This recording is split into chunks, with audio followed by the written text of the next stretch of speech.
Onward, man.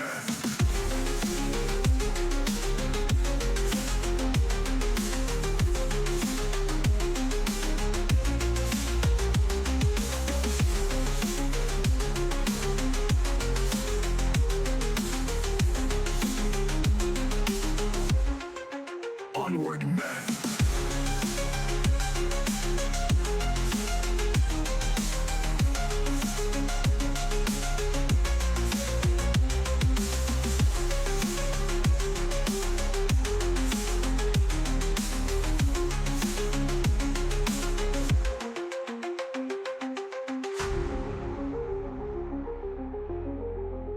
And we separate them.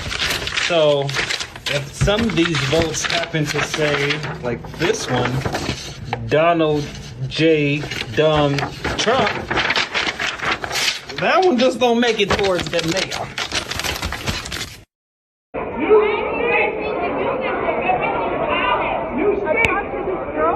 If you're not corrupt, you wouldn't have to do this.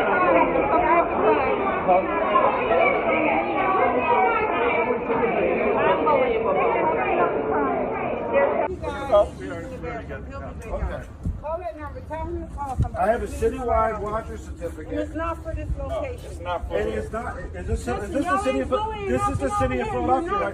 This is the city of Philadelphia. This is the city of Philadelphia. You wanted to talk. You wanted to talk outside. Let's talk. I have a watcher certificate. I asked you to read the line. The line said it's good in every ward and division in the city.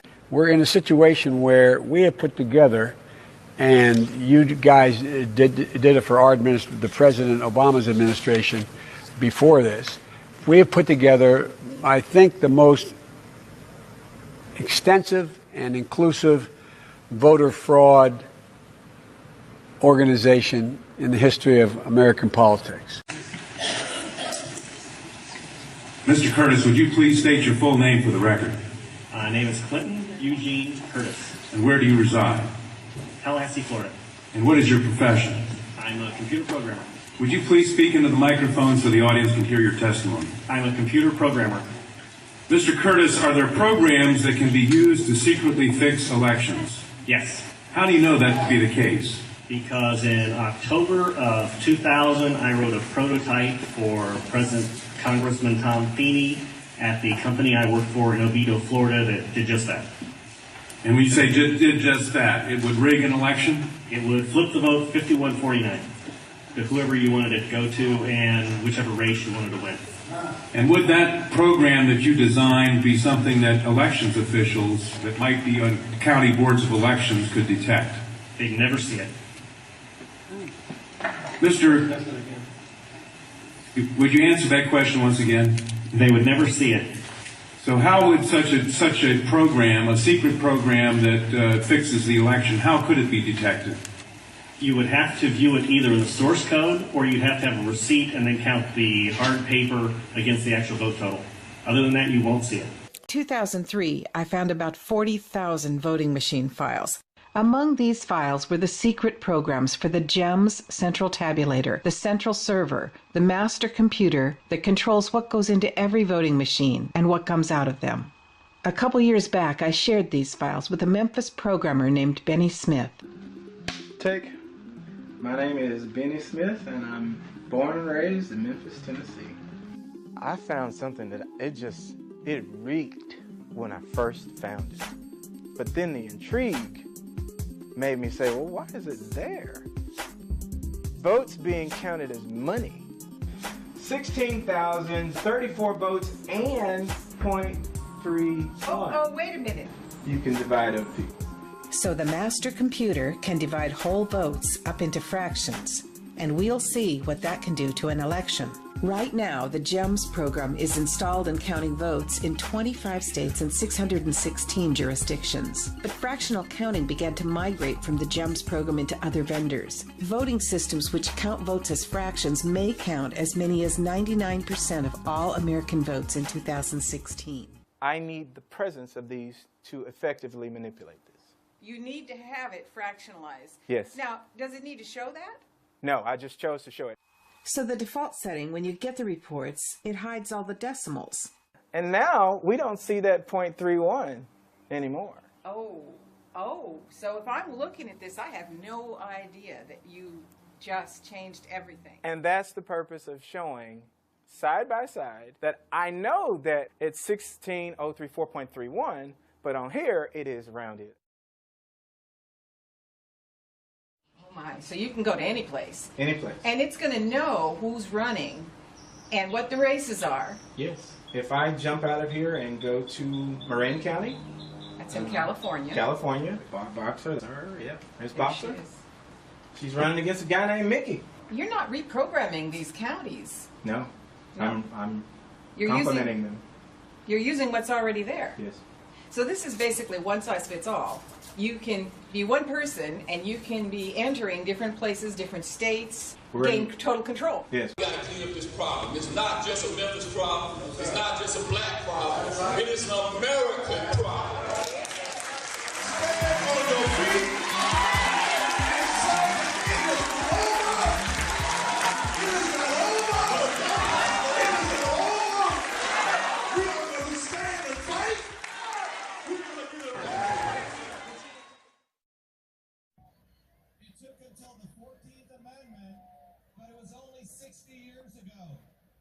In 1964, that Judge Earl Warren said, one person, one vote. But starting in 2002, something very important occurred in this country, and that was the electronic voting systems introduced a feature called the weighted race algorithm. Weighted race algorithm. It's a feature that the secretaries of state approved. And what that allowed people to do is if me and Mike were running for office, he got 1,000 votes, I got 1,000 votes, and let's say the deep state wanted him to win, or they could multiply his votes by 2 and multiply my votes by 0.5. This is a feature in the electronic voting systems that was certified by the secretaries of state and the national state election directors.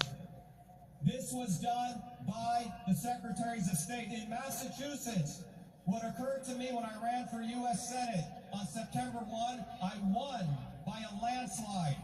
They multiplied my votes by 0.666. And they multiplied my opponents by 1.2. We have a federal lawsuit in Massachusetts, 2 of them. I won one of them already by representing myself. So we have hope. The judge was a federal judge appointed by Reagan. We have another lawsuit coming up. The reason I'm telling you this is you cannot trust politicians, you cannot trust lawyers, you cannot trust judges. We must trust ourselves. We won one part of this in Massachusetts, but the bottom line is this: we do not have one person, one vote. What has occurred in this country, because of big tech, power is now consolidated by a few, and we must go back to the hand-counted ballot, paper ballots. We got to go back to paper ballots. And you're hearing that from a guy who's got 4 degrees from MIT, who invented the first email system, and who understands technology. I'm here to tell you, they've made us all slaves with these electronic voting systems. So one person, one vote. One person, one vote. One person, one vote. One person, one vote. One person, one vote. One person, one vote. One person, one vote. And that's what we want. And all of you need to go back into your local towns and cities. You got to destroy those electronic voting machines. Demand that we go back to paper ballots. That's hand counted by all of us. That's how we're going to get back to democracy. Thank you very much, everyone. Be well, be the light. Thank you. The interview many of you have been waiting to hear. With me is Curtis. Clint, thank you for joining tonight. Thank you, sir. Let's kind of take this step by step. Let's go back to around 2000, 2002. Is that when you wrote this software? 2000. Okay. In 2000, you wrote some software. And so kind of go. I know you've told the story, but I want you to tell it again so that people can understand the process of where we got to. Okay. Back in 2000, worked for a company Our chief lobbyist and our head attorney was a fellow named Tom Feeney, who was also Speaker of the Florida House. Right. And he came and wanted a program, basically a touchscreen prototype. And he also wanted to see if the votes could flip in the election somewhere. Some sort of hidden buttons or something. It could be flipped. My assumption was that he was trying to stop this from occurring, and so I built a program along with how you would make sure that you didn't get taken by these programs, which essentially is don't use them is the best way. But on there you could just select who you wanted in an individual race, click on that person, go down, hit a hidden button on the screen, and it would then flip it to 5149. And again, why did you just pick 5149? I think people need to understand why. Oh, 5149 is close enough that people can't really go out and canvass it very well, but it's also far enough away that it doesn't trigger an automatic hand recount. So there you go. So you wrote this software, and then you thought it was going to be used for good purposes. Right. And suddenly you started seeing stuff win. I didn't pay attention that much to politics. I've heard that there's a lot of kooky things going on in 2002. Right. Max Cleland's race, right, especially was very odd. He was up by 10 points the day before, and then suddenly he lost, which doesn't really happen. I mean, he was a war veteran, right, with lost his arm and both legs. He had all the credentials to never lose his office, and yet he did. And so. But I didn't know that at the time. I knew that later when he talked to me about it. But in 2004, I started seeing all of these states going 5149, which is kind of impossible for every state to go 5149. Right. And so I basically put the information there, what I'd done, and it went from there. And so, and then someone really strange, like Arizona, I think it was Arizona, where the poll showed that Kerry had won the voting for the men, and he had won the voting for the women, but Bush won the state. So I don't know which sex voted for him, but it wasn't men or women. It wasn't men or women. Oh boy, that's a different show. Right. All right. So now you're realizing something is wrong. Yes. They're using what I wrote for nefarious purposes. Right. So what happened next? Testified before Congress and told them I've been in documentaries all over the place, probably 50 of them, many of them overseas, which actually took care of their problem and got rid of the machine.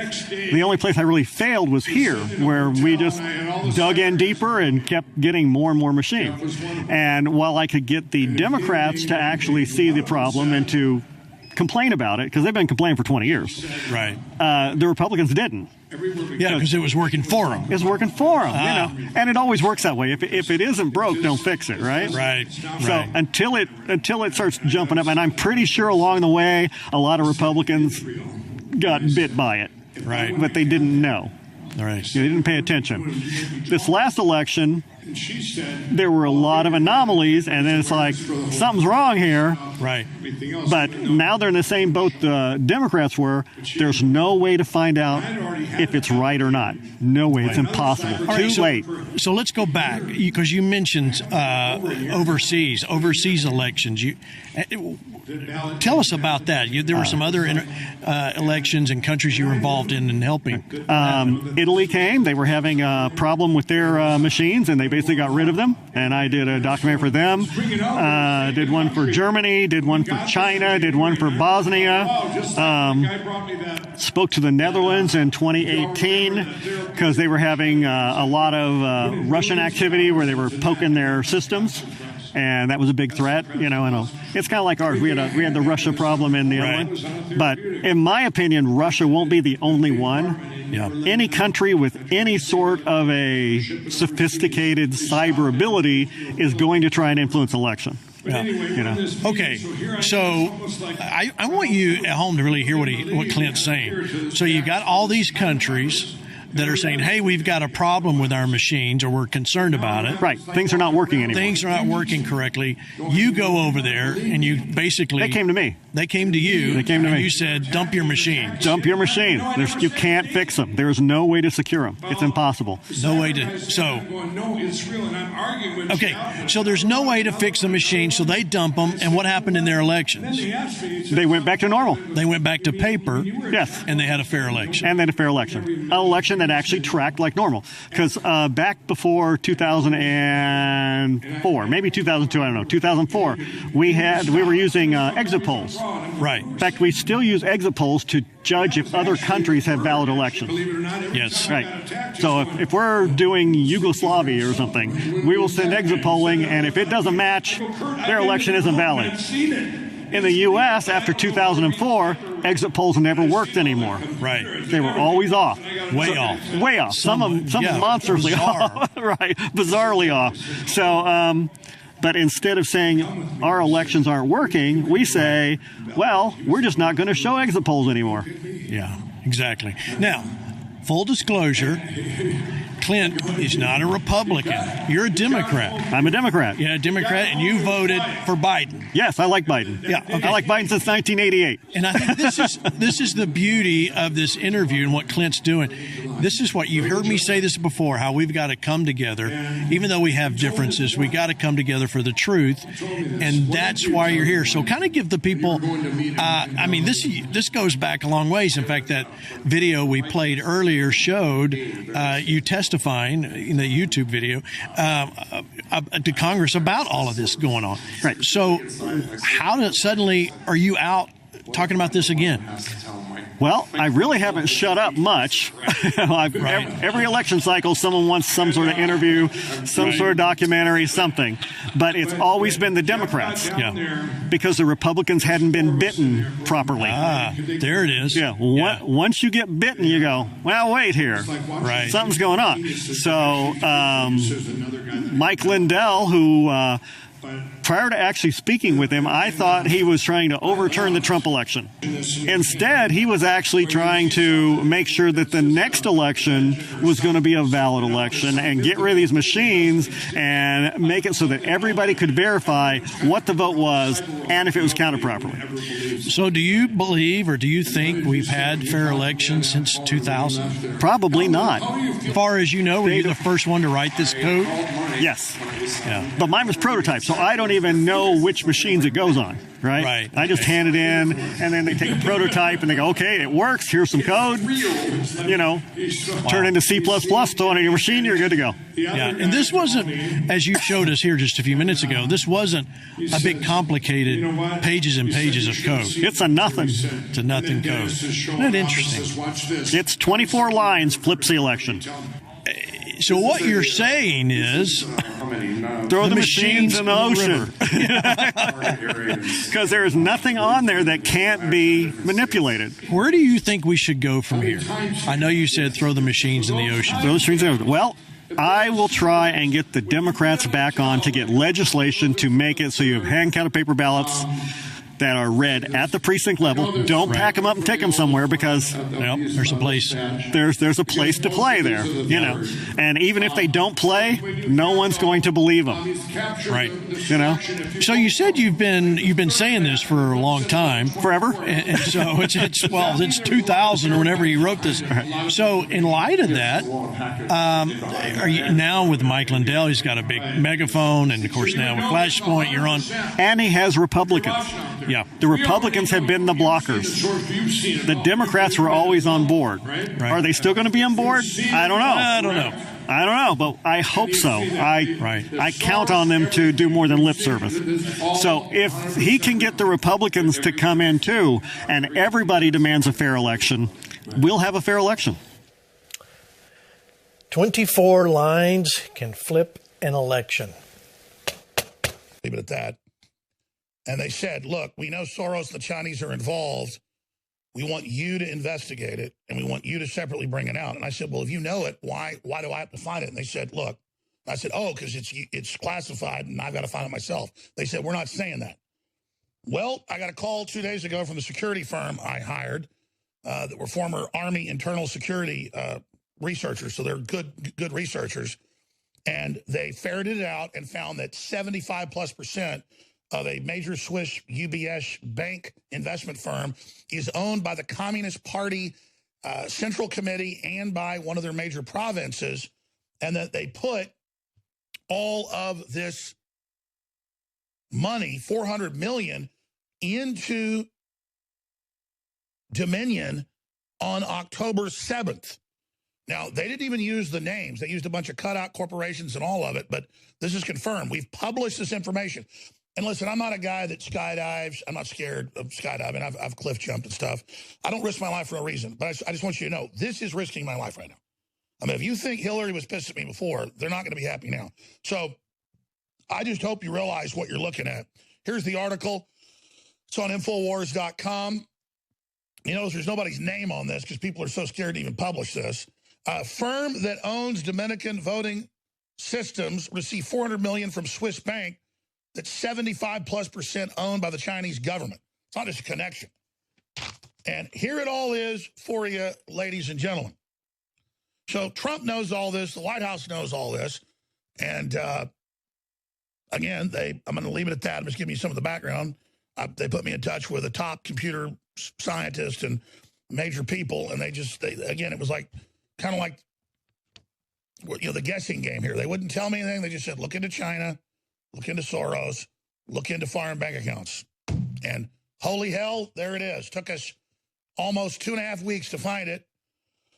But we did. And man, is it hundreds of pages of treason. I mean, this is incredible. Staple Street, LILP, and then how it all goes back into the whole thing. So there you go. And by the way, I can tell you that other big national talk show hosts were given this information, but have such short leashes on them, they aren't going to tell you this. So this is it. You want the smoking gun? I mean, you know, you want the CIA putting the gun right to Kennedy's head and pulling the trigger? I mean, this is the equivalent of that. You want hand in the cookie jar. You walk in, you've thought your neighbor's screwing your wife for a while, but you walk in, he's on top of her legs are behind her ears, you see the whole thing. I mean, this is it, ladies and gentlemen. This is 1 trillion% the smoking gun. And then it just gets worse from there. The communist Chinese wired through a secretive Swiss bank account $400 million to Dominion on October 7th. I mean, wow. I suggest you go get these documents. I suggest you get them out. And I don't normally say sources and things like that, but, you know, I want you to know how real this is, okay? We're in such crisis right now that I haven't given up any confidence that I wasn't supposed to, but that's what's going on. And do you think I'm the first person they came to? No. Handle everything currently digitally. This is our digital adjudication system. If you have multiple ICCs, ImageCast Centrals running, they all write the data to a network drop location, and you can have multiple adjudication stations for multiple teams to handle the outstack ballots. This is a typical voter intent issue where they didn't fill out the ovals completely, they just made little tick marks. It's what's called an ambiguous mark. And what we're saying is we're not sure what the voter intent is, but we're going to allow the adjudicators to make that call based on any kind of state statutes. So right on the screen, I can go ahead and say, you know what, the voter meant to mark those. They wanted those votes to count for those candidates. I can do the back page. I'm not going to fill all of them in here. And then I hit complete. It's going to go on to the next ballot. And this is another classic one where the voter has circled the names instead of filling in the ovals. Any ballot that needs to be looked at will show up automatically on the screen. So key things here. This is a great tool for doing things like audits and recounts. Okay, so things like 5% recount. We have an entire additional system that works very similar to the adjudication product, but it's for reviewing ballots. So you can select whether you want to filter by precinct, a random selection of precincts, or just a random sampling of ballots across the whole election to actually audit. We're doing that to support things. The buzzword in the industry these days are risk limiting audits. It's a statistical way of audit. We can support that through this system as well. Chanel Rion speaks with founder of FEC United, Joel Oltmann, who made a bombshell discovery about a key member of Dominion's leadership. Joe, you infiltrated an Antifa conference call this past September and accidentally came upon a top Dominion voting systems executive named Eric Coomer. Describe that call and what it led you to find. It was interesting how the call started. Somebody says, "Who's Eric?" He says, "Eric's a Dominion guy." Someone actually said, "Hey, go ahead." Told him to continue speaking. And someone interrupts and says, "What are we going to do if effing Trump wins?" And Eric responds, and I'm paraphrasing this, by the way, "Don't worry about the election. Trump is not going to win. I made effing sure of that." And then they started laughing, and somebody says, "Effing right." At that point, I thought to myself, this guy's crazy. These people are crazy because they think that they are, Jedi warriors and they can just will themselves to Trump not winning. Fast forward to just after the election, Oldman sees an article concerning Georgia's last-minute Dominion voting software updates. The article cites Eric speaking on behalf of Dominion. Oldman remembers his September call and begins to dig deeper. But I did do research on Eric, and so I just put a simple Google search to start, which was Eric Dominion, Denver, Colorado. And Eric Coomer came up immediately under Dominion voting systems. Anytime that there was a press release, Eric Coomer was the one giving that press release. Anytime that they were pitching the product to different municipalities, he was the one pitching the product. And I'm talking about Arizona, Wisconsin, Georgia, Pennsylvania, you name it. His name pops up everywhere. The real shocker came when Oldman found Coomer's Facebook posts. And when I got access to his Facebook, you get that sinking feeling like what this is crazy. Here's a director of security of strategy and security at Dominion. And when I got into his Facebook page, that's when things really started to kind of come together for me that Eric Coomer was this, that he was not just Antifa, he was responsible for putting his finger on the scales of our election. Posts including the Antifa Manifesto, vitriolic posts against all Trump voters, song links like Dead Prez and F the Police and F the USA. Oldman says Coomer had the title and the power to exercise his vitriol through Dominion. If Coomer is investigated and found to have indeed tampered with a presidential election, such an action could be tried for treason. Unfortunately, the question is, will the FBI step up to investigate? For more on this interview and others, tune in for OAN's upcoming investigation on Dominion. Chanel Vian, One American News, Washington. My manager I had called my manager over to a specific tabulating machine. I showed him a number on it, which was close to 500. It should never go over 50. Ballots come in batches of 50. I said, we have a severe problem here. Nick Autonomogenous, which is a part owner of Dominion. And he said, Melissa, I don't want to hear that we have a problem. He said, we are here to assist with IT. We are not here to run their election. That is exactly what he said. General Thomas McInerney, sir, thank you for your service to the country on this Veterans Day. We appreciate having it here. And unfortunately, we're talking about election security today. Now, many folks and viewers have been hearing a lot about something called Hammer and Scorecard. First, tell everybody what it is. Well, Hammer and Scorecard, Hammer is a surveillance tool designed to seek out terrorists, started in 2003. It was converted by the Biden administration into a surveillance tool to listen to American people and record what they were doing. The scorecard is an application like on your iPhone that can manipulate voting data, keep it within 3% so it's not obvious, but switch it from Trump to Biden, which the Democrats did in this election. And it is clearly one of the most subtle and stealthy ways of changing voting that there is today. And this is the first massive attack in the United States history. So now there'll be no more free election, Chris, after this one, if we get this issue resolved. Well, General, I got to ask, because is there verifiable information that the the Trump administration can use, that our citizens can see, that we can say that it was deployed in this election against American voters? Yes, and we will show specifically at what time, for instance, in Michigan at 0400 on the 4th of November, 138,000 votes came in for Biden. We'll show a whole host of these that around the country in the key battleground states that were attacked, the time and how many votes were changed. And we'll have to compare it manually to the votes that went in to the Secretary of State's office and then that came out, the differential. Because people they all realize, I think, that the voting machines are not hooked up to the internet. There are some in Texas that are, but in general they are. They're bundled, go up to the state Secretary of State, and there at certain points they're shifted onto the internet and distributed.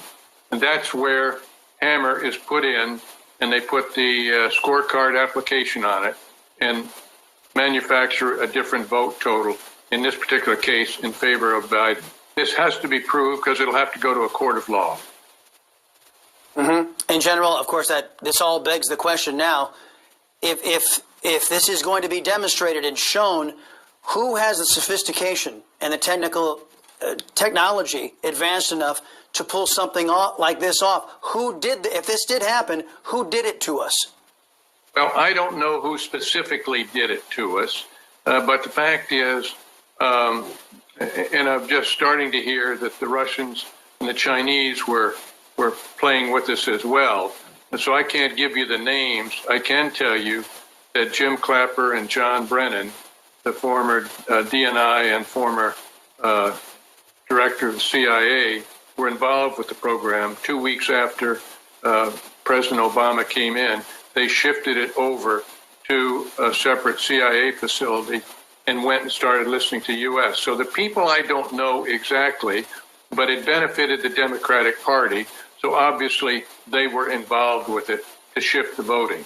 And the reason that's important and a great question, Chris, is because you've got to look at the whole situation that we're involved with. Here you had Vice President Biden had a record number of votes, larger than Barack Obama. Now, for a person that didn't do any campaigning, and the largest crowd he had were 12 cars with people blowing horns, never getting out of the basement, did not do one press conference that was an hour long and got real questions, to have gotten the number of votes, the record number of votes he got, that in fact belies the smell test, if you will. And so these other, what we call points of interest or patterns of behavior is the best term. The patterns of behavior don't track. Look at the down low voting from the House. Not one Republican lost his seat that ran again. Look at the number of House seats the Democrats lost. Look at the Senate is going to go, I believe, in favor of the Republicans with the 2 Georgians. But the fact was, if the weight of voting was so strong for Biden, why don't the down ballots reflect that? So these patterns of behavior that we've got to look at, and it's a sniff test. This doesn't make sense the way it turned out. And the reason is because people aren't really aware of cyber warfare and what the Democratic Party did to shift those votes. Wow. Receiving over 90% in a precinct is a marker for fraud. In Fulton County alone, we can see that more than 150 precincts voted 90% or more for Biden. In the statewide race that was decided by less than 13,000 votes, these 150 Fulton precincts alone accounted for 152,000 Biden votes. This is a clear indicator of suspicious or outright fraudulent activity. We've scanned 113,130 as of moments ago. We've adjudicated 106,000 plus of those. Adjudication, the process of reviewing a ballot that may have been flagged during the ballot scanning process. The only ballots that are adjudicated are if we have a ballot with a contest on it in which there's some question as to how the computer reads it. So the vote review panel then determines voter intent. In 94 precincts in DeKalb County, it is statistically impossible to have 9 out of 10 voters voting for Joe Biden. We've just seen a few examples of statistical irregularities and impossibilities. Now, we'll take a closer look at some vote manipulation within the election database, including explicit vote count switching from one candidate to another. We can see in Dodge County, there's a lot of strange activity going on. The left side of the screen shows incremental votes as they were reported for both Election Day and absentee. On the right, we can see the total vote counts, which should only be incremental, moving as the county reported in real time. Again, here we're focusing only on Donald Trump's votes. So this wouldn't necessarily be captured at the state totals as they're reported on TV, since one county's deduction in votes can be offset by another county's reporting of equal or greater votes. The first question you're going to want to ask, or already have asked, is why are any bars going negative? And the answer is they shouldn't. Unbeknownst to the general public, votes for Donald Trump were being switched and removed from his total, which often coincided with other precinct updates that simultaneously offset deductions so that they appeared to remain neutral to outside observers. Across the 3 counties of Dodge, Daughtry, and Putnam, Trump has over 30,000 votes that simply disappear. Here, we have clear visibility of an event that occurred at the county level as we compare 2 data sources. In this case, Donald Trump reported 29,391 votes at 9/11 local time in Bibb County, Georgia. Simultaneously, Joe Biden was reported to have 17,218 votes. Minutes later, at the next reported time update from the precinct data sources, Donald Trump was reported to have 17,218 votes, and Biden now has 29,391 votes. A clear and exact switch of vote totals between candidates. Because there is a time lag between each state reported aggregation of county results, this type of switch can go undetected in state reporting, as long as it falls after the latest state refresh and before the next state update. According to the Georgia Secretary of State website, Trump lost by 12,670 votes. As you saw earlier in this video, far more than that were taken from President Trump. In statistics, an anomaly or outlier is an observation or event that deviates so much from other events that it arouses suspicions in its generation. In this, an isolation forced is defined as a specialized learning algorithm for anomaly detection that works to the principle of isolating these outliers and flagging them for potential review. Remember these graphs when you meet your government officials in person. The burden of proof is on the system to prove our elections were fair, and not the people. Okay, so here's how your vote is counted in Georgia using Fulton County's process as an example. So after you check in at a poll pad to vote on election day, you go to an ImageCast precinct terminal. After you cast your vote, a ballot image is saved on the machine. And after all the polls close, the SD cards containing all the ballot images are removed from the terminals and transported by car to, in Fulton County, one of 4 drop-off locations. Then it's transferred by police escort to the 1365 English Street warehouse. Inside of there, it is run through a tabulation software called Democracy Suite, which counts the ballots and exports the totals to a Dominion server that inserts those totals into a SQL Server database. From that point, it's directly transmitted to the CITL Election Night Reporting Server. The Election Night Reporting Server is responsible for transmitting the totals to the Secretary of State for output to their website, and data aggregators like Edison, who then transmit that data to the networks. As you just saw, there's a standard process for transferring votes by memory card from precinct to county vote aggregators. Now, let's focus specifically on this square box detailing the data entry process for county updates. The following options are available to anyone with access to these computers working in the election software: updating vote batches, rejecting vote batches, and even more notable, generating new or temporary batches that can be injected directly into the vote tally. Each of these options can then be validated and published into the system. Again, anyone working in the election software at this point has the power to manipulate large batches of votes. And all of this is before the data is even uploaded to the server. What should have happened during the validation process? Were there 2 observers from both parties present for the transmission of the SD card? Were there 2 observers from both parties present in the car when the votes were taken to the drop-off locations? Is there a public log of these exchanges at the various drop-off points and locations? Why are elected officials not asking these questions about our most sacred right to vote? Okay, so real quick, I just want to jump in there, and if you can go back to that chart, I want to reference 2 things on side there. The diagram. Okay, so in this diagram here, as I was telling you earlier, we use this CITL source, that election night reporting source. We have their data for all of Georgia. As also, we have the data that comes from the New York Times, or the New York Times Edison part on the right side there, right? And for all intents and purposes, that election night reporting is going from there directly to the Secretary of State. Right? This is the same data. It's the exact same data.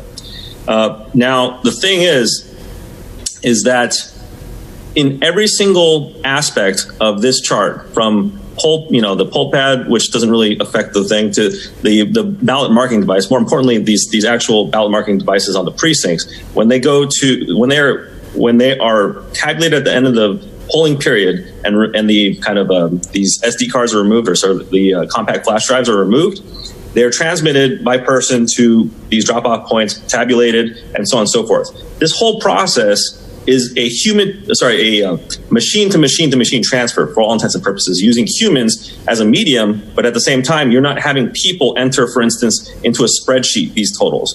Because you're not having people enter these totals into a spreadsheet, that removes the entire layer and the entire argument for any kind of human entry error, because there is no human being entering anything anywhere in here. You can't show me a place where a human being enters stuff in here. Now, if there were a human being entering something in there, then that would point to a type of fraud or a fraud aspect of this whole thing. So the point is that our data that's showing these negative drops is coming from a machine-to-machine-to-machine source. There's no reason that at any point something should be subtracted. And I want to make that very, very clear, that at no point in an incremental process should you decrement. Dave? Are there any questions? No.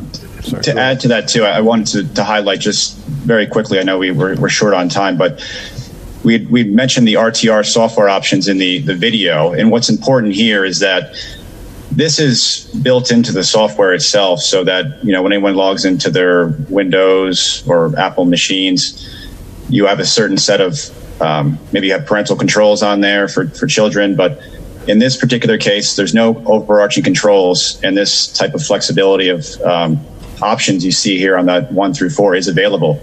So there's a situation where new batches can be recreated, you can reject, which is outside of this typical chain of sequence within this network diagram, where votes should go in at the polling locations. Votes should be counted at the absentee counting locations and through SD cards, and only in extreme situations, if there was an adjudication, are those processes should they be altered. And the fact that this exists anywhere within this sort of sequential supply is a vulnerability in the overall system.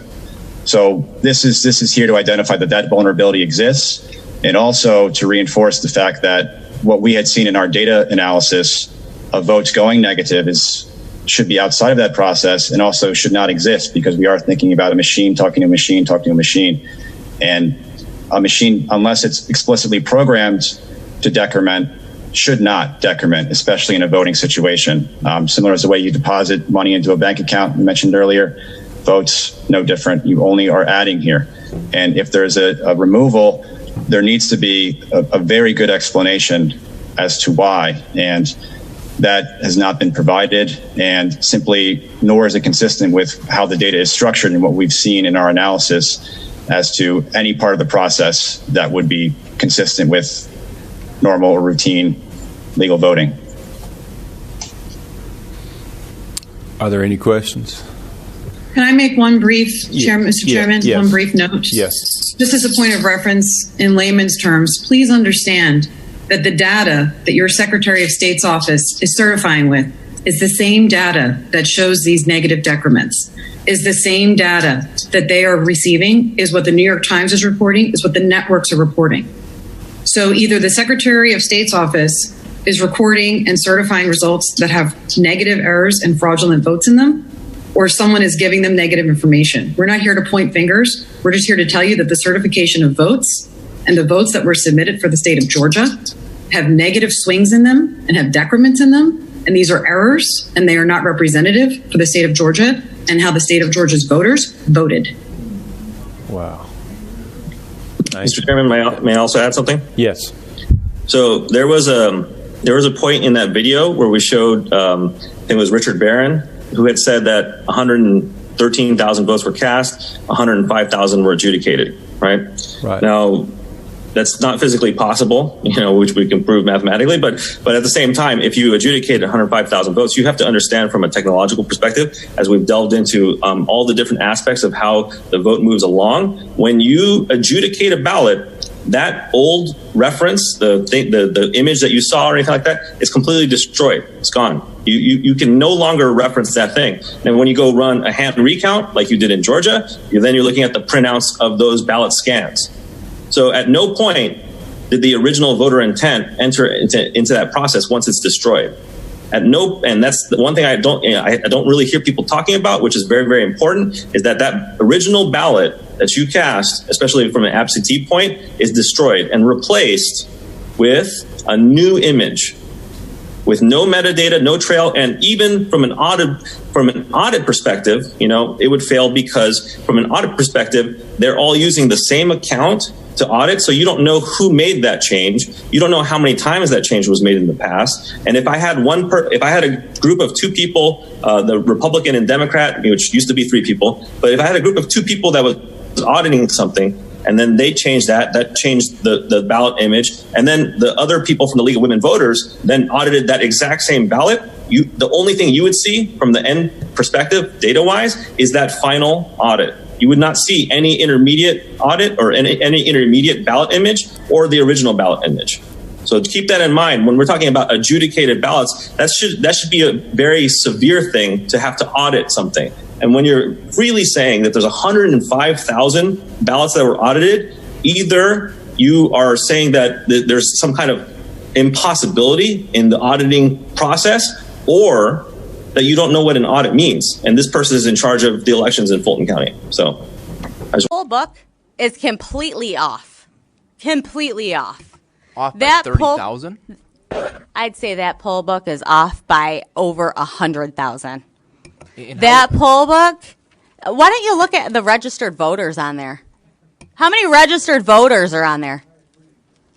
Do you even know the answer to that? No, I guess I'm trying to get to the bottom of this here. Zero. There's zero. So my question then is, if the guess how many? Wait, what about the turnout rate? 120%. Let's let Representative Johnson ask his question, please. So the poll book number. There's two things that could happen here. Either the poll book number, if ballots were counted multiple times, there's two options. Option number one is that the poll book numbers are not going to match. They don't. The actual. Not by thousands and thousands of votes. That's not what we see right now. Take a look again. Take a look again. Option number two is that they essentially were filling in names of people who didn't vote. Dead people too? So is that? Let's I guess, let is that Representative Johnson ask his question, and then when he's done. I thought that was his answer. Okay. Well, I guess that's my question here is why we're not seeing the poll book off by 30,000 votes. That's not the case. What did you guys do? Take it and do something crazy to it? So this is what we found. We found that there was cyber unsecurity, deleted files, evidence not preserved. This was hooked to the internet.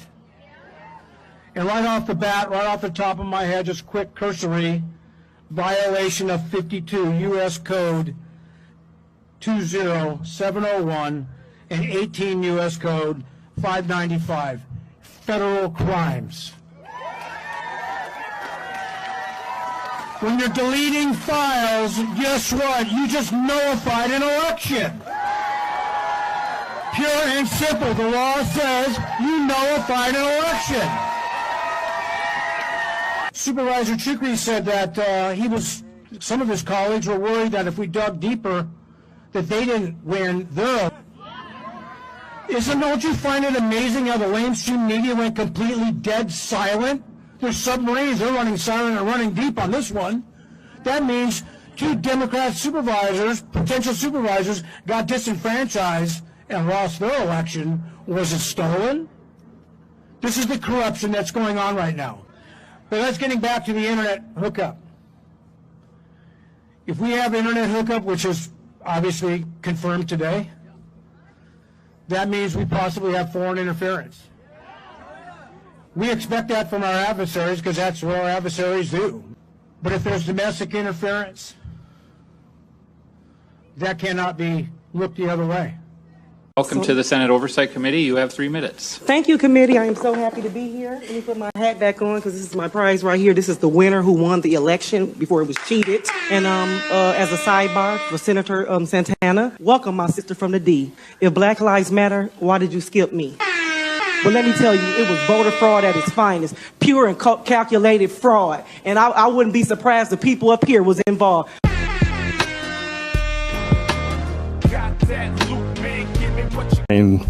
From a Fulton County voting polling place within the last hour, and I think this committee needs to hear this. Okay, we'll give. Can you do it just a couple of minutes, 2 minutes? So as we all know, there's multiple teams working on this, and our technology team's into it. And as was broke early in the week and last week about connected devices, at this very moment at a polling location in the county, not only do we now have access through the devices to the poll pad, the system, but we are in. And it's not supposed to have Wi-Fi, and that's not supposed to be able to happen. So we've documented now. It's communicating 2 ways in real time, meaning it's receiving data and sending data. Should never happen, shouldn't be Wi-Fi. We've now documented it in real time so we can suck down the data. But that's going on right there where everybody's voting. And I just wanted to get it into the record. Thank you. Well, Mr. Jones, one of those. Is it a mobile precinct or is it a? No, it's a standing building. Okay. That this should not happen, right. and shouldn't happen in any way. But this is another one in real time. Won't disclose location because every location is being checked. But we've now confirmed it 100%. Right. Thank you. Yes, sir. Senator Beach, did you? And now come to Still Beach and Tillery. Did you have a question? Okay. Well, Senator Tillery. Thank you. Thank you for your testimony. We've heard that there's 3 different types of machines: a scanner, a ballot marking device, and a polling pad. Right. Do you know which one it is communicating, or can you tell that? Right now, what you heard in the past was coming through the thermostat and stuff. This is now a more direct access way, and so this is coming through the polling pad device where they're checking everything. But now, it only takes one device where you daisy chain them together and do it. The most important thing is that shouldn't be two-waying and even shouldn't be accessible or on, and it's there.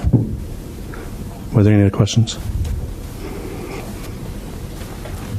Could I ask him one question? What effect could somebody with dishonest purposes, what could that person do given this access that's going on right now in Fulton County? Statistically, what can be going on when you have an operation like this is as that data is being exchanged and somebody's in it, can actually siphon off that data, modify the data, and feed it right back into the system, or kind of do a pump and dump in real time, right? It's kind of like at home when we all used to have a dial-up and you're connected to the internet and doing what you're doing, and then all your kids get on and the bandwidth goes down and everybody clogs. It creates that kind of atmosphere where not only are you in the system, but then once you get into the machine, you can do. America is a nation that can be defined in a single word. I was going to put him. So please, let's zoom up so there's no confusion. You have a ballot from a Democrat propensity area on the left. I did not print the ballot, have nothing to do with it. You have a ballot from the same county on the right. I did not print the ballot, I have nothing to do with it. You're only looking at them side by side. Why is the code not there? Now let's go to the next one, please. We'll scroll it up. Okay, that code, I didn't create any of these graphics. These come from third parties. They come from how your state adjudicates these. These come from what are the checksums in the barcode. Basically, that barcode that you see missing up there is what helps adjudicate it. And if you want to zoom it way up to the bottom there, none of these graphics are mine. Keep on going. Keep on going. Keep on going. That's how you verify and adjudicate and tabulate and correlate that code. So we've now established that, wow, that code's not there. Can we go to the next slide, please? Great. Okay, let's get rid of the top so we don't get confused between the icons of the parties, and let's just look at a ballot. We've all been hunting probably, or know what hunting is. We look through a scope. There's a crosshair in the center. You put that crosshair on exactly what you want to hit. That's called hitting the target. If you have hunted in your life and you're not lined up on the crosshairs and you're doing a 50-yard shot and you're kind of going to the bottom right, you're going to miss whatever your target is. I have questions about these targets. I have simple questions and forensics. Why is the ballot from one county on the left, why does it have a completely separate code in it than the one on the right? These are actually coded to where they come from. Why should you be able to look at a ballot and know whether it came from a Republican area or a Democratic area? This concerns me. I don't think you should be able to know. Can we look on? So, we don't care about the scan lines. We don't care about the resolution. We don't care about any of that. We care about the piece of paper. And if you're looking at the bullseye, can we draw that up and try to keep them both in frame? Just the targets on the bottom. There you go. If we're looking at the bullseye, the very thing that says, hey, look here. Well, the left one's saying, look in my yard, and the right one's saying, look 2 houses over. But you know what? The ovals never moved because they were printed hard. So even as a mechanical engineer or photography or optics or camera, when you expect to take a picture and you hold it at somebody, you're not trying to photograph 2 people over. And this is what it tells the machine to do. This is a problem at the most lowest elementary level. And the number one way it's cloaked, well, we can't see it in the code. We don't know how it's done. Show me the code that does it. Well, that's the code. That's the code. Any printer industry executive, any monetary printing executive, any engineer in the world that deals with printing will tell you this simple fact. If your machine is not calibrated to hit the target, it becomes something else. Person to testify is Mrs. Sherry Okun from DeKalb County. Is that, I probably did not get that pronunciation right either. Yes, but somebody stopped my video, so I need to be able to show, I need to start my video. Huh. Okay. There we go. How you doing? Thank you guys so much for letting me be here. Can you hear me and see me? Yes, ma'am. Let's just tell us where you're from, and you may proceed. Okay, great. I'm from Dunwoody, Atlanta, DeKalb County. So, a family member and I voted early and in person on October 19th at the Dunwoody Library in DeKalb County. You know, I'm going to share my screen because I got a couple things to host disabled participants. I need to be able to share my screen to show you guys a couple things. Can the host allow me to share my screen, Molly? Yes, we would just, make sure we don't, again, mention names when we're doing some of those things, testimony, or show them. You should have access now. Okay. Can you hear me? Can. Okay. So let's see if I can share my screen.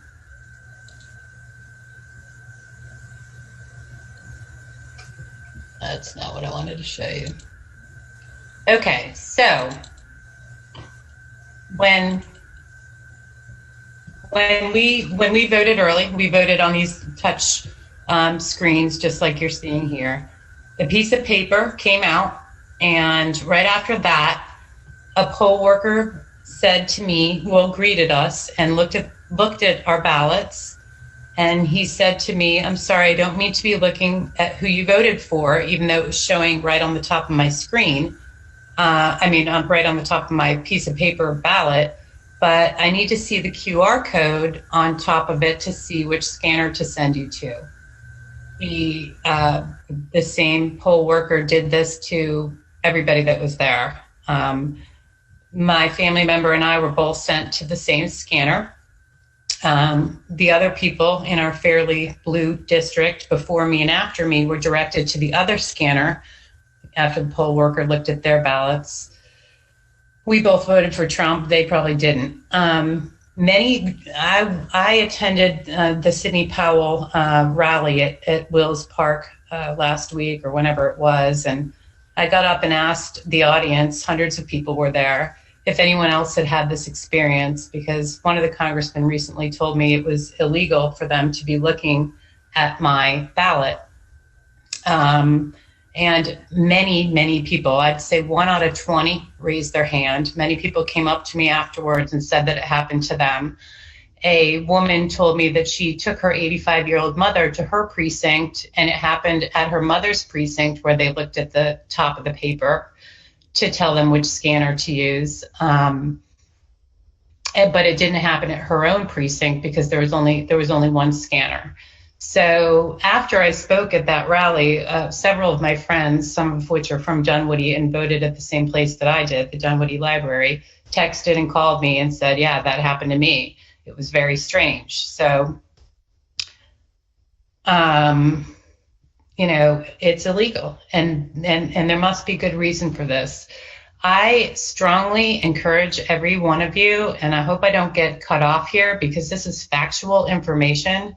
I encourage every one of you to look at the Democracy Suite ImageCast Central User Guide, May 31st, 2019, on the Secretary of State's website. It is right here, okay? This is it. And you will notice that on page 18, it instructs users how to re-zero the tabulator to, quote, clear the scanned ballot results and remove all processed batches. Chapter 4, page 24, right here, is entitled Poll Worker Mode, and it allows Dominion workers to set the scanners to either accept, this is, quote, accept or discard batches, end quote, while it's running, which kind of sounds a lot like what may have happened in Floyd County, and we don't know how many other counties. So page 25 and 26 instruct users how to manually discard batches. Are y'all there? Can you hear me? Yes, ma'am. Yes, ma'am. Okay. We've got you. Okay, good. So I want to continue. So with the batches, Oh, we lost your audio.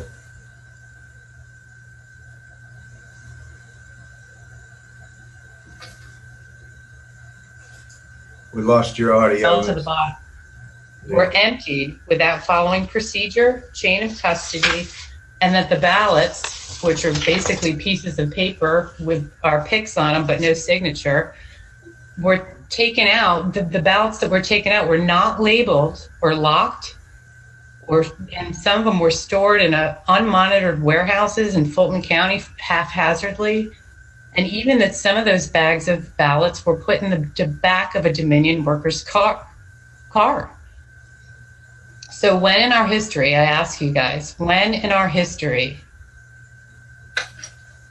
has a voting booth company been present at our polling places, let alone managing them, and holding power over these election officials, staying after they have left for the night in our townships our cities, our counties, and all across the states in America. When has that ever happened? Never. And how were the Dominion friends, I heard people testify to, Dominion friends and family allowed on site in our sacrosanct voting process to quote unquote help? So now I'm going to move on to something else. There was illegal curing of ballots occurring after the election. Let's go to Gil Freeman's, well, let's go to this real quick. Gil Freeman at Gil for Georgia posted this on November 4th. 40,000 rejected vote by mail ballots in DeKalb County need to be cured by Friday, or they will be tossed, mismatched signatures, etc. Now, when you look on he deleted this tweet, but if you look up online on factcheck.com, they say it's not true. That didn't happen. Well, here's Gil Freeman's Twitter page, live Twitter page right here. So we go to November 4th, and look at what we have. We have him saying, help voters over the next few days to cure their absentee ballots and provisional ballots so that every vote is counted. We're recruiting canvassers. So you click on this, and look where it takes you. Ms. Okun. Yeah. If you please, we're trying not to share names. Okay. All right. Thank you. But I need to show you this because it's very important. On November 4th, the Georgia Democrats created this Georgia Cure Canvasser Recruitment Phone Bank. Help us recruit Cure canvassers in Georgia. All you need to join is a computer and a telephone. We will be calling on volunteers in Georgia and asking them to knock on doors to help voters through the process of curing their ballots. The deadline to cure ballots is Friday, November 6th. Let's fight. Okay, so that's this, okay? And Georgia code, as you all know, it allows ballots the chance to be cured for certain reasons, failure to sign oath, various things. So right out of 419C2,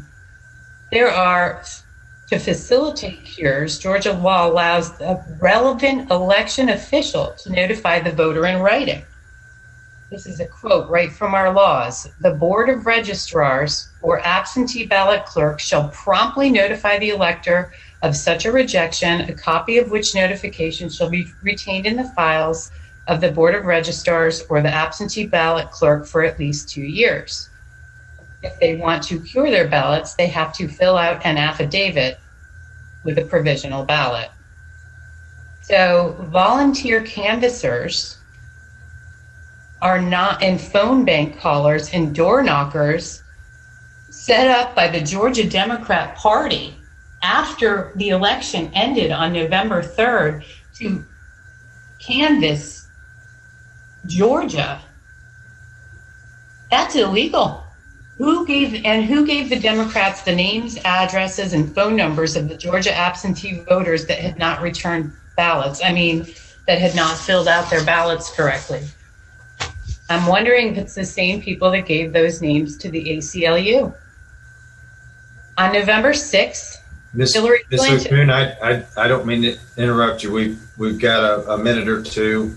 Okay, all right, I'll finish real quick. I went to this, on November 6th, Hillary Clinton posted this. I went to this site, democrats.org/Georgia-ballot. I went there. It asked me to upload my signature. It asked me to upload my voter information on my signature. Just to be clear, it did not take me to the SOS website to see if my absentee ballot was cured or was accepted.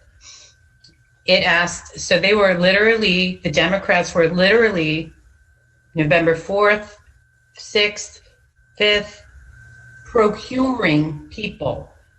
I know people who went to this site and uploaded their signatures, and there's nothing in Georgia law that allows for an electronic upload of signatures to cure an absentee ballot.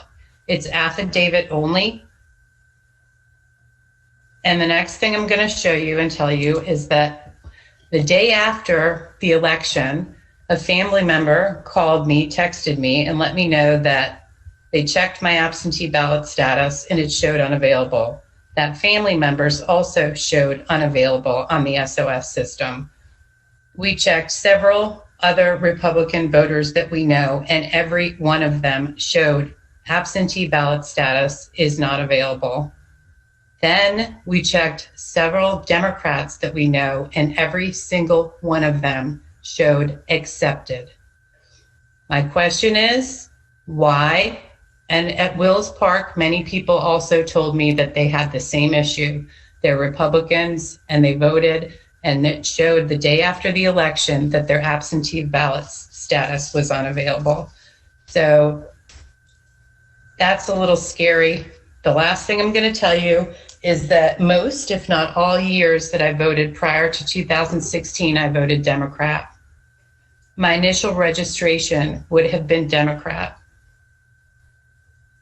Can you all hear me?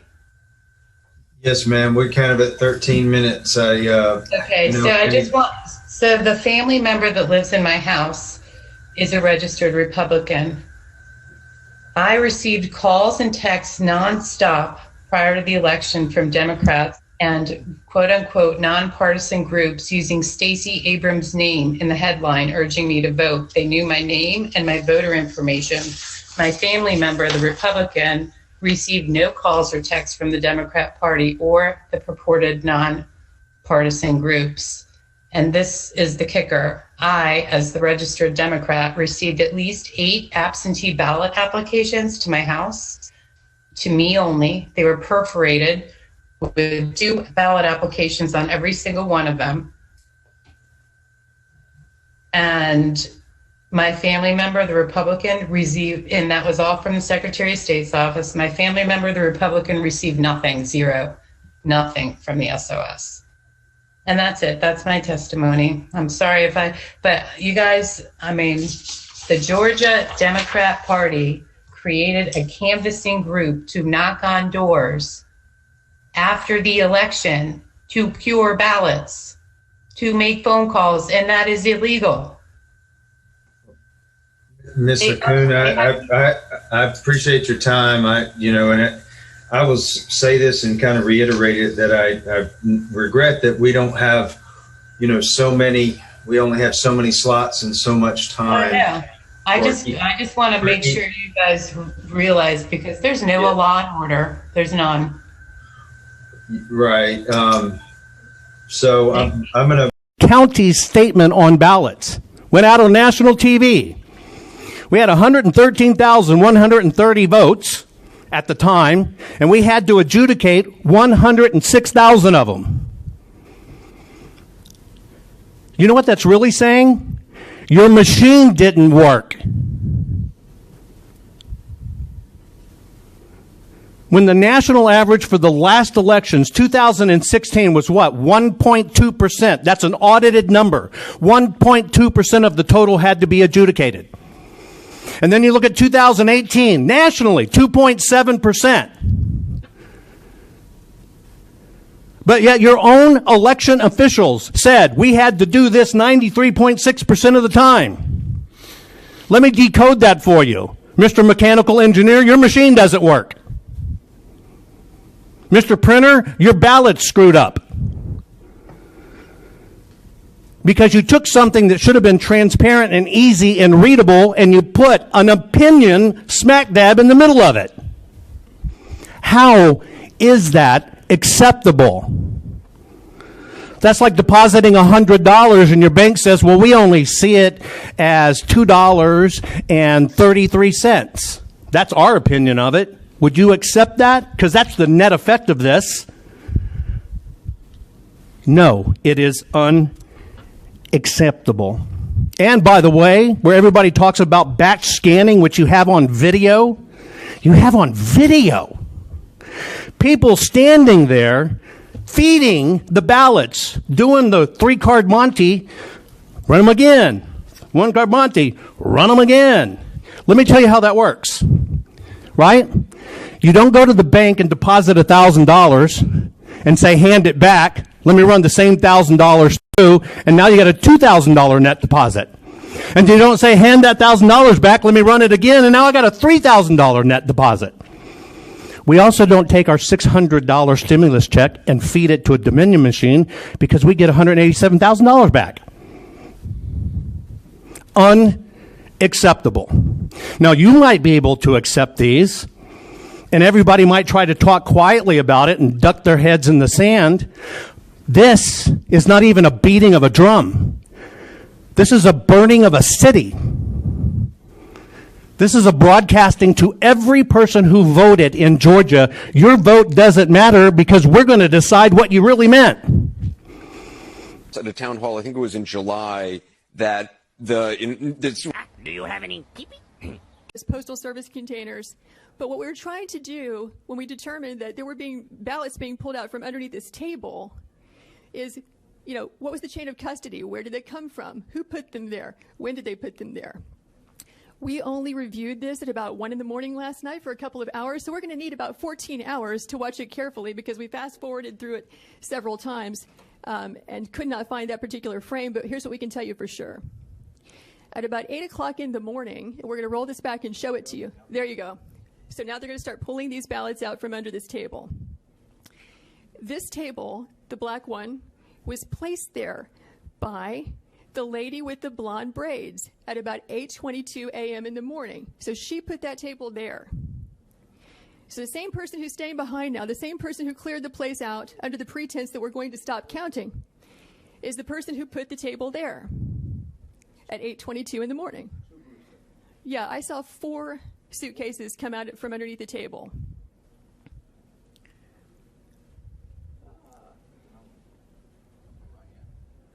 Yeah, upper right hand, you see the gentleman in the red. So he just pulled one out.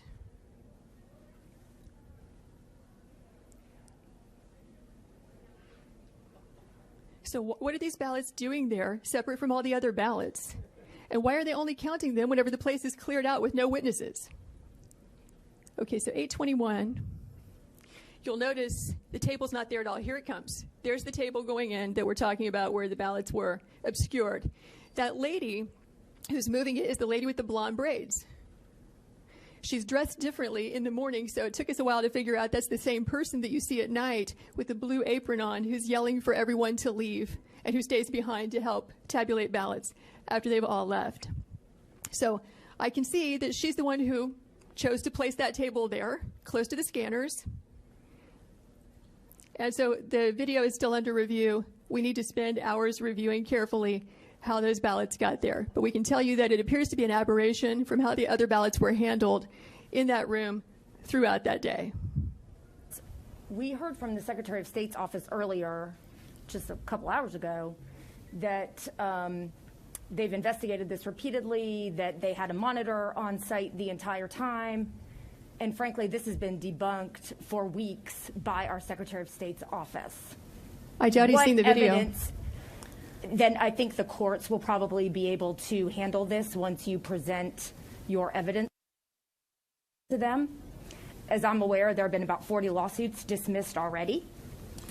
And according to the law of the state of Georgia, we do not have the power to submit alternate electors. The provision in the law is quite clear at 21-501F. Is there a question? Senator, we'll ask questions. We'll have a time for statements at the conclusion. Yeah, my question is, since this has been debunked repeatedly, what evidence can you give to us that counters what our elections officials have presented us with only an hour ago? You just saw it. Your officials need to watch the video. What about the fact that they say that they had a monitor there the entire time? I can't speak for them. Well, thank you. They did not have a video. They said they had a monitor the whole time. Okay. You're looking at the room. There's no Secretary of State. Then maybe we should invite them back in.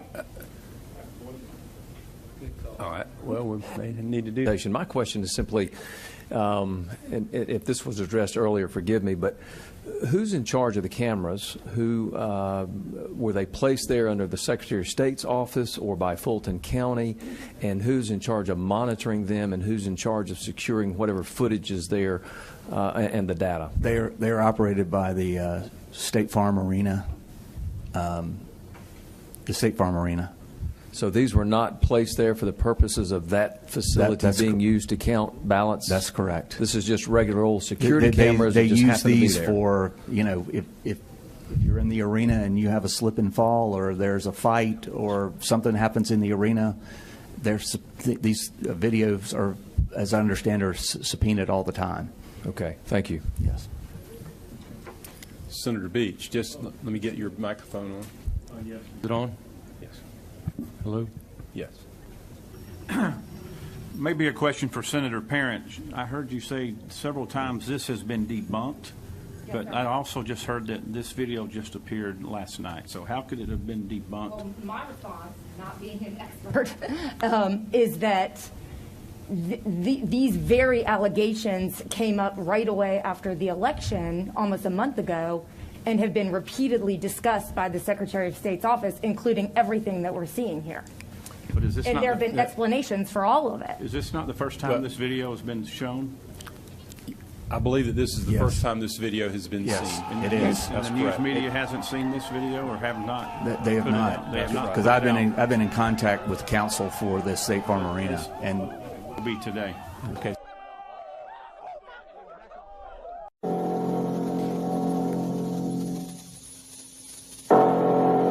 Your chairperson can issue him what type of ballot? A provisional envelope. Why?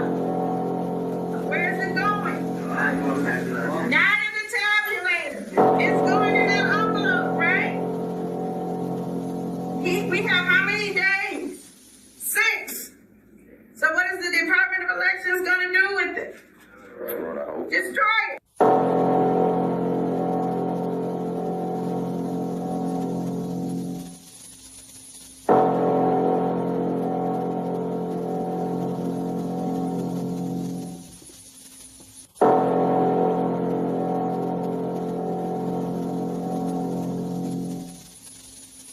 Challengers and poll watchers. They have to wear a mask and they have to stay 6 feet. That's important because they can come behind your table. But if you don't have 6 feet, they can't come back there. Any questions? So the 6 feet back was a really good vision. They can actually see. Exactly. Yes, they got really good vision. Or they brought their binoculars. 6 feet.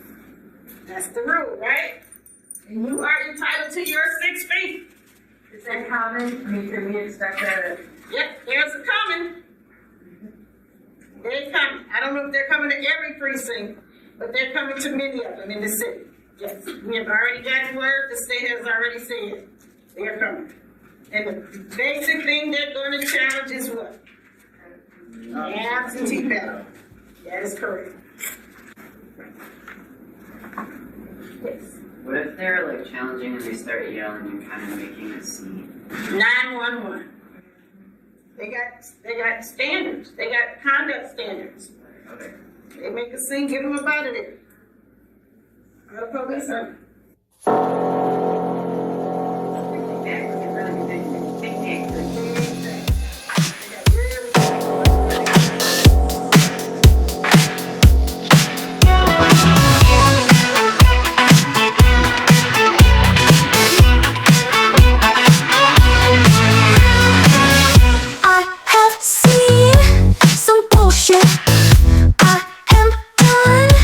With all of it, I don't need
dumb, struck dumb. Oh well, do tell, done, gone, all wrong. Same song, too long. We've been putting up with the dummies, then become forfeit. Ain't no rest for the retarded, don't even know what they started. Play around in the pan, fire's getting out of hand. I'd like to make a partial plan, stay the hell away from me. I'm cool as they can come, I'm just watching the world burn, and it don't seem fun. We got America, we're the land of the free. Let's all stand up for you and for me. I don't work for the feds, no stand down orders. Let's do something about all this disorder. Let's make this land a better place. Return to common sense and things that were great. What I mean is the part about freedom and such. What's the problem? Is it just too much? Let me put my hat back on because this is my prize right here. This is the winner who won the election before it was cheated. And as a sidebar for Senator Santana, welcome my sister from the D. If Black Lives Matter, why did you skip me? But let me tell you, it was voter fraud at its finest, pure and calculated fraud. And I wouldn't be surprised the people up here was involved.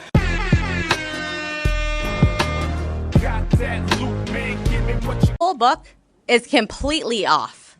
Completely off. Off by That 30,000? I'd say that poll book is off by over 100,000. That poll book, why don't you look at the registered voters on there? How many registered voters are on there? Do you even know the answer to that? No, I guess I'm trying to get to the bottom Zero. of this here. Zero. There's zero. So, my question then is if the... Guess how many, wait, what about the turnout rate? 120%? Let's let Representative Johnson ask his question, please. So the poll book number, there's two things that could happen here. Either the poll book number, if ballots were counted multiple times, there's two options.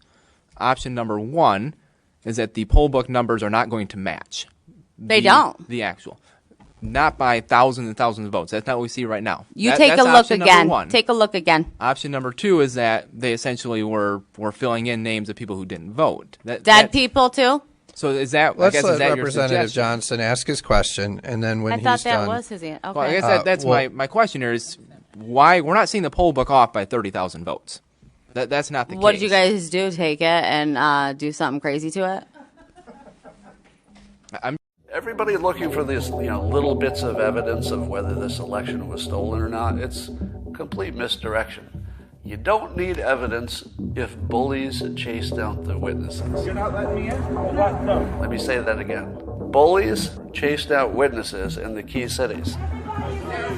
All the Republican challengers out of this room. So keep that fact, just as one little fact. Bullies chased out witnesses to the vote count. Work here! Move your hand! The majority inspector threatened to slap me in the face. If you're telling us to leave, we will leave. Yes. Okay, Sergeant, we will leave. Okay. Let us in. They will not. Now they put cardboard over the windows. Why don't we call They put cardboard over the windows? Will you let them in? Every fucking thing you say after that doesn't matter.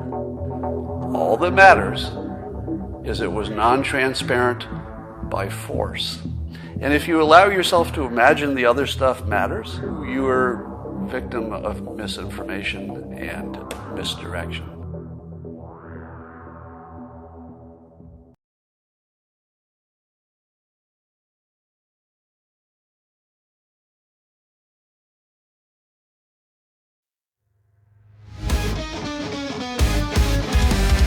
Who said there were no more monsters to slay? They're putting ghosts in the machines. They have wolves dressing up like queens. Witches cover up baby screams. Lizards blow us to smithereens. Gremlins deep in the state plotting. Zombie hordes and